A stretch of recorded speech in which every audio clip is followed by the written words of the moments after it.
Hello,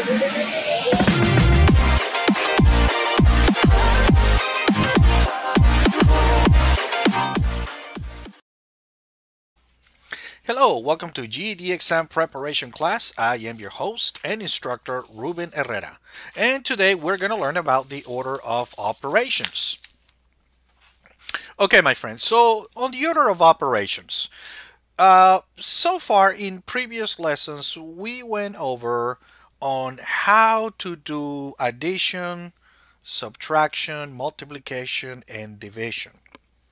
And we learned how to do all of those, each at a time. But what happened whenever we have a math problem where we have several operations at once? For example, right here, notice in this problem I have, this is what is representing a multiplication, and then right here I have a subtraction, then I have right here a addition, then it looks like I have another addition, and then yes, I have a multiplication right here.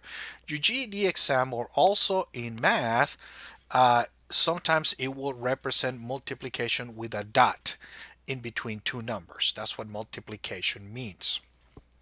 Okay, or that's how they're going to represent multiplication. So what happens whenever we have a problem like this? What should we do first? Should we start from left to right or from right to left? What do we do first? For some students, it's very easy just to answer this problem the way it goes, or the way it's written from left to right. But on most of the cases, this is wrong. Whenever we have a problem or a math problem that has several operations, we need to follow the order of operations, also known as the acronym PEMDAS. Okay, PEMDAS stands for the order on which we're going to perform our operations. We first need to perform for parentheses, whatever is inside of parentheses. Okay, very nice. Next, we need to perform or solve for the exponents. Okay, next we need to do multiplication and division, whichever comes first from left to right. And then at the end, we're going to do addition and subtraction, whichever comes first from left to right. And this is why, to make this easier, we use the acronym PEMDAS, also known as Please Excuse My Dear Aunt Sally. Okay, very nice. So let us go ahead and do some operations with PEMDAS, or let's do some math problems with multiple operations, and let us follow this order. For example, we're going to start with this very small operation.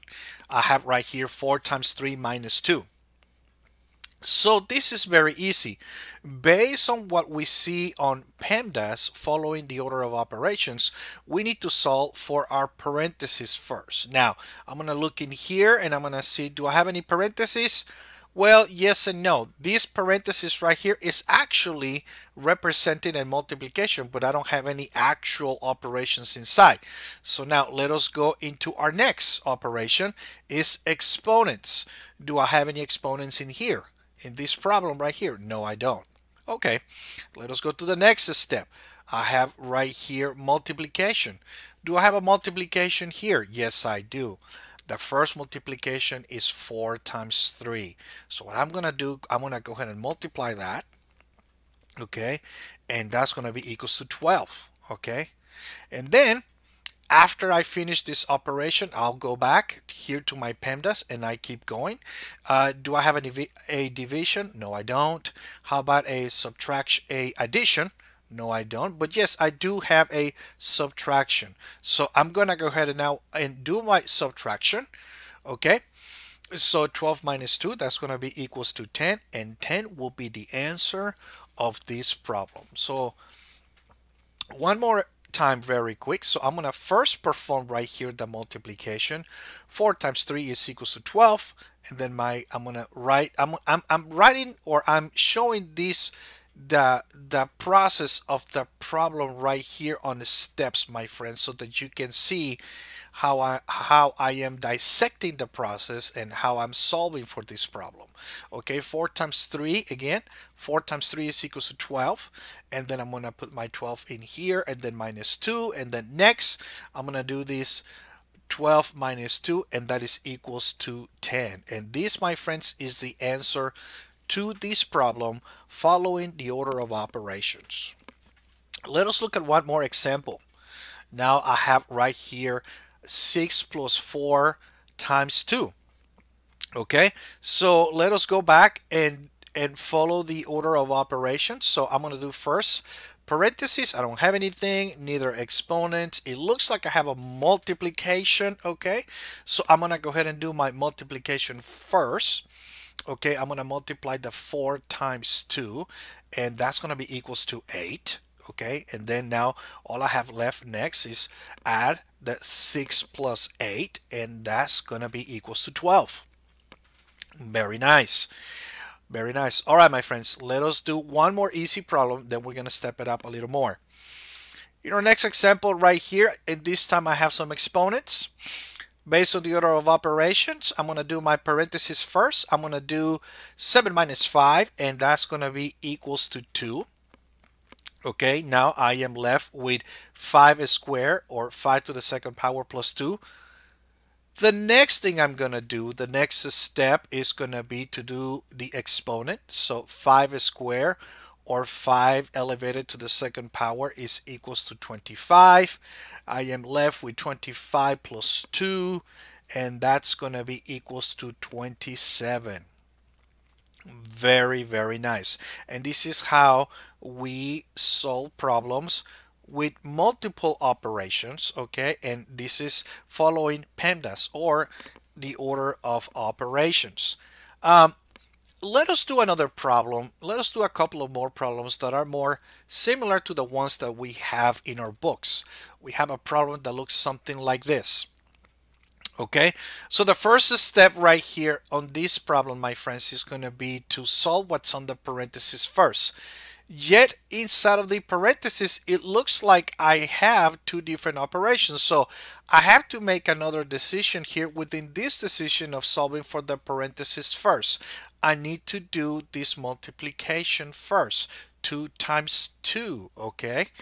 And then I'm going to add the 6. Okay, so 2 times 2, okay, is equals to 4, plus 6 is equals to 10. So here is my 10 right here. Very nice. Now I am left with 4 times 3 minus 2 plus 10. My next step is going to be from here to solve for my multiplication. Remember, my friends, we're following this order in this direction, okay? My next operation is going to be the multiplication, and 4 times 3 is equals to 12, and the 12 is going to be, I'm going to write down my 12 right here, and I am left with minus 2 plus 10. My next and last step, actually I have a couple of more steps, is going to be to do my addition and subtraction, and I'm going to do this on the order that they appear from left to right, okay? And first I'm going to do the 12 minus 2, and that's going to be equals to 10. Therefore, I am left now with my last step, that is going to be 10 plus 10, and that's going to be equals to 20. Very, very, very nice. Okay, my friends, one last problem, okay? One last problem. Let us do this one right here. This one is going to be a little tricky because notice that we have an exponent, but the exponent is outside of the parentheses. So unlike the previous problem that we did, or the problem that we did on the other page, right here we're going to have to perform this parenthesis first and then elevate it to the second power, okay? This 2 doesn't really belong to the 6. This 2 belongs to the result of 10 minus 6. So let us go ahead and solve for this. First, I'm going to do my parentheses, and that's going to be equals to 4. Okay, next, I'm going to elevate the 4 to the second power because my next step are the exponents, and that's going to be equals to 16. That leaves me with my last step of doing 16 divided by 16, and that's going to be equals to 1. Wow, very simple and a small answer for a very scary problem. Okay? All right, my friends, I hope that you enjoyed this lesson. Thank you very much for watching. Thank you very much for attending to this lesson, and I hope that you guys have a great day. Thank you again.